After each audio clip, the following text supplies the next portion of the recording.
Join us tonight for live coverage of the 2024 NFL Draft on Chat Sports, beginning at 6 p.m. Eastern, 3 p.m. Pacific. We will break down every single pick as it happens in real time tonight, Friday, and Saturday. All 7 rounds. You'll see me, Tom Downey, as well as our entire Chat Sports crew. You will not want to miss a moment. Live coverage of the 2024 NFL Draft on Chat Sports. Subscribe now, youtube.com/chatsportstv. Don't miss a moment. We got you covered here for the 2024 Draft.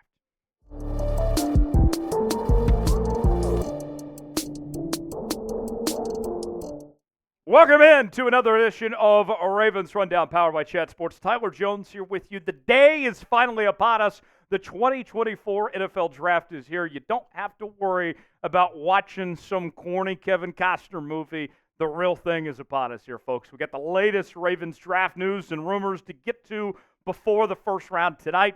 Also, we'll take a look at the updated draft targets for Baltimore if they stay with the 30th overall pick in tonight's draft. We'll go over that in just a matter of moments. Let's start with what you need to know. 3 things in particular with Baltimore. We told you yesterday about the extension that Rashard Bateman got, giving the Ravens wide receiver a 3-year deal. And according to reports, all indications are that means the Ravens will likely not go with receiver with their first-round pick, that they'll likely take an offensive lineman, as we've talked about over the last several picks with their first-round selection.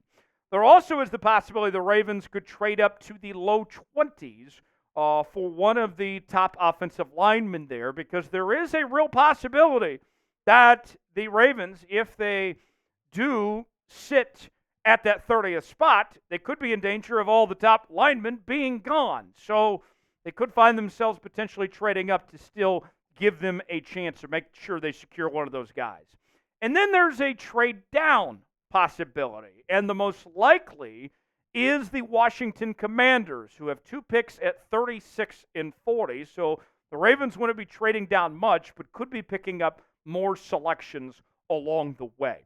The Athletic's Jeff Zebrick with the following report on a potential trade scenario for Baltimore said the following: Miami is drafting at number 21 and doesn't have a 3rd or 4th round pick. Dolphins could be interested in moving back and collecting mid-round draft capital. Philadelphia Eagles general manager Howie Roseman, whose team is picking at 21, is always aggressive in moving around the board. The Dallas Cowboys picking at 24 are a team to watch too. I'm not opposed to trading up if you're the Baltimore Ravens, because you're already a stacked football team, right? This team is good as is. They're not far off from reaching where they want to go next, which is to win the AFC and get to the Super Bowl. You don't have a ton of needs to address. The cost, you're looking at giving up an extra 3rd, an extra 4th to potentially make this move up there. So you got to ask yourself, is it worth it or not? And for me, that is the scare. You don't want to be put in a sitting duck situation where all those top offensive linemen are gone at 30. More from Zebrick in his reporting on these potential trade situations. It's been widely speculated that the Washington Commanders, who have the 4th, number 36, and 8th, number 40 picks in the 2nd round, are interested in trading back into the 1st and selecting an offensive tackle to pair with the quarterback they'll take at number 2. Washington has 2 seconds and 2 thirds, so it has plenty of ammunition to move forward. Ultimately, if I were to guess right now, I think the Ravens stay at 30, and they take the gamble of whether or not an offensive lineman is going to be there or not, one of those top-tier offensive linemen. I think they're going to stay pat and take that chance. I don't see them trading down. I only see them trading down if those linemen are gone, if they play the gamble and they lose as far as that goes. But we shall see. Will the Ravens stay put at 30, or will we see them trade up or trade down? What do you guys think? It's our pinned comment today. Weigh in. Y for yes, in for no, and let me know what you think. Today's show is sponsored by Game Time. Game Time, the place to go for the best seats at the lowest prices guaranteed. Sporting events, concerts, theater productions, comedy shows, and more. Game Time has got it all. Maybe you want to go see the Baltimore Orioles sometime in the next couple of days. You can with Game Time. Pick the game you want to go to. They got the prices listed. Then they got the seats as well. See if you like that seat or not. Look for the flash deal. And then you're checking out with Game Time with all major credit card providers, Apple Pay, Google Pay, Venmo. They make it easy for you. And we're offering you $20 off your first purchase when you use the promo code ChatSports at checkout. That's promo code ChatSports for $20 off. Terms and conditions do apply. The link is in the comments and description of today's video. Download Game Time today. You'll be glad you did. So, if the Ravens do stay with the number 30 overall pick, who are they likely to select? I have the top 5 players that I think are most likely to be selected by Baltimore at 30. Let's begin with Tyler Guyton, the offensive tackle from Oklahoma. We've seen some people project him going somewhere in the early 20s or potentially falling to Baltimore at 30. I do believe that he is number 1 on Baltimore's board. And the big reason why is, yes, he looks the part, but he's still coming into his own. He's still very raw and has an extremely high ceiling. And you're looking at, with Tyler Guyton, probably starting him at right tackle this year, and then when Ronnie Stanley steps away, moving him to the left tackle position and being a dominant force in the National Football League. Look, Bill Bedenbaugh, the O-line coach at Oklahoma, has done a tremendous job developing offensive linemen over the years. We've seen it right here with the Baltimore Ravens, with a number of guys they've had. And Tyler Guyton is right along those lines as well. I think he'd be a great fit for what the Ravens need. Will the Ravens draft Guyton at 30? Type D for draft, P for pass. Write in the comments section. Let me know if you think Guyton is that guy. Another option is Amarius Mims, who's been compared mano a mano with Tyler Guyton throughout this draft process. And you look at Mims, he's got the ideal size, he's got the power, he's got the awareness. I am not concerned at all about who the football player of Amarius Mims is. My concern with Amarius Mims is the injury issues. He has not been healthy, and he's missed a lot of time in his college career. When he's been on the football field, he's been very good. Didn't allow a sack last year in 300 snaps.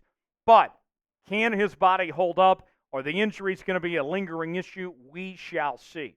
The other offensive tackle to keep an eye on is Jordan Morgan out of the University of Arizona. And you look at Jordan Morgan, he is a step down from Mims and Guyton, but still a very good football player in his own right. He's not a mauler, if you will, but he's still very athletic. Last year was a very solid year for him at the Pac-12 Conference, allowed 2 sacks, had the best PFF grade between these 3 offensive tackles with an 84 last year. Did get called for 4 penalties, but Jordan Morgan, a very good football player there. So then, if the offensive tackles are gone, if you took your bet, if you hedged your bet and lost, what do you do then?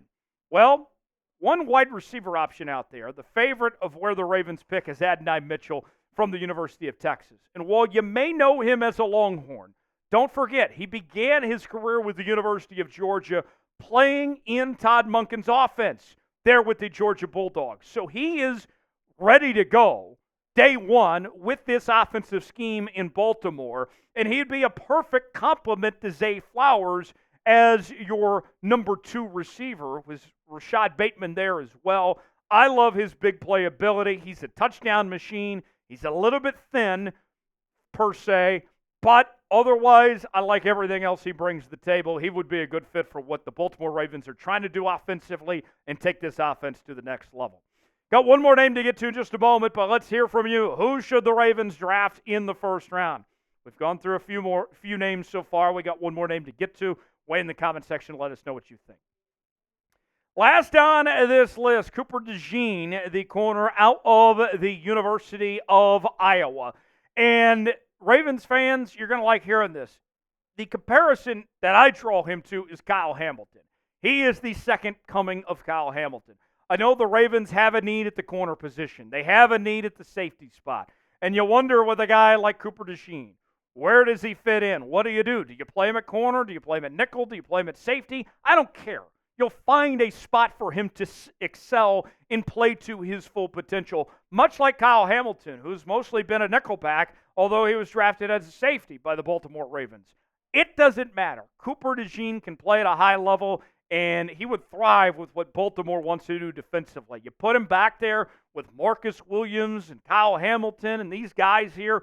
I mean, we're talking no-fly zone defense and going to a whole nother level if you add DeJean to that mix. So to recap, our draft targets for Baltimore with the 30th overall pick: Tyler Guyton, Amarius Mims, Jordan Morgan, Adonai Mitchell, and Cooper DeJean. If Baltimore stays at 30, I think it's going to be one of these 5 guys. We shall see. Subscribe now to Ravens Rundown. We got exciting draft coverage ahead all weekend long here on the channel. Every pick that's made, we're making videos to break it down in real time. Don't miss out. Lock us in. We will see you all weekend long right here on Ravens Rundown. So long, everybody.